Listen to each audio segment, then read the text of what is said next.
Jonathan, welcome. Good morning, Mike. So what would you do with the House of Lords?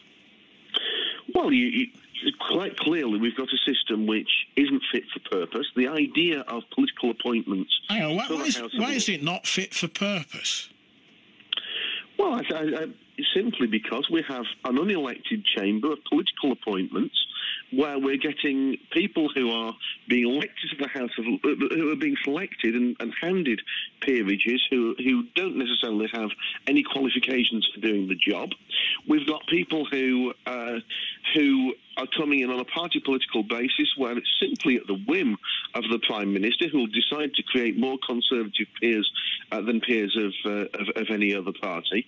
We have a number of peers which is completely out of control, over 800 members of the House of Lords, making it one of the biggest assemblies anywhere in the world.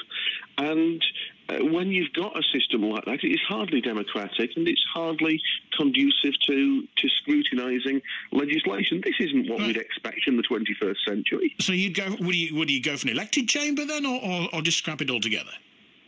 I think, well, you need to have scrutiny. So, yes, we should have an elected second chamber. I'd take issue with the comment that your pundit made a moment ago on air, suggesting that a US Senate-type system automatically leads to chaos and automatically leads to a lame-duck Prime Minister, or in America, a lame-duck President. The problem there is the American system is designed that way. But, of course, the British system is designed so that the House of Lords is scrutinising legislation, but it can't stop it forever. We have the Parliament Act that allows the House of Commons to force legislation through after a year, even if the House of Lords stops it. So it's there, really, to be an oversight chamber, and that role would be better served by an elected House of Lords now. Now, you said a couple of minutes ago, a lot of people in there that haven't got qualifications for the job. So what do you mean by that?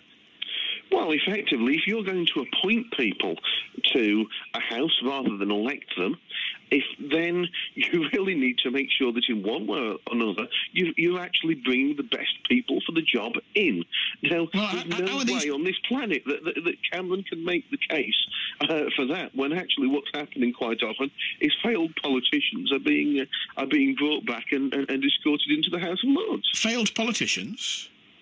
Well, people who have been elected, who've then not been re-elected. Their constituents have decided they don't want them to be re-elected, and so Cameron says, "Right, there you go, have a peerage, come straight back into Parliament." Yeah, but they have experience. They have experience of life and politics. Surely that qualifies them to be in the House of Lords.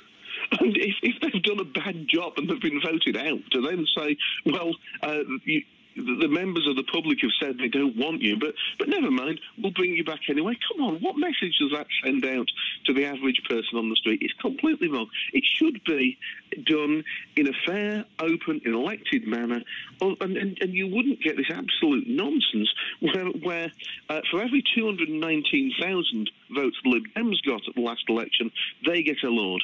For the Labour Party, it's 1.2 million. UKIP get 3.8, nearly 3.9 million votes and don't get a single Lord. It's absolute nonsense. It's completely disproportional and completely against the spirit of the coalition agreement back in 2010. Have you got any peers in there at all? I believe we have 3. 3 is what I've learned this morning, yeah. Yes, and so with 12.6% of the vote at the last election, 12.6% of a house that's over 800 peers would actually be a very, very substantial block. But in fact, what we've got is much, much less than 1%, about 0.3% of that chamber. And that really does show that when you have this system where you concentrate so much power in the hands of the Prime Minister to decide who is in one of the Houses of Parliament, I mean, it would be shocking if that were happening. If that were happening anywhere else in the world, we'd be up in arms about it. We'd be complaining like anything. It's happening here. But we're so used to it that people don't complain, and there's something deeply wrong with that. Jonathan Arnott, thank you very much indeed. UKIP MEP for this part of the world.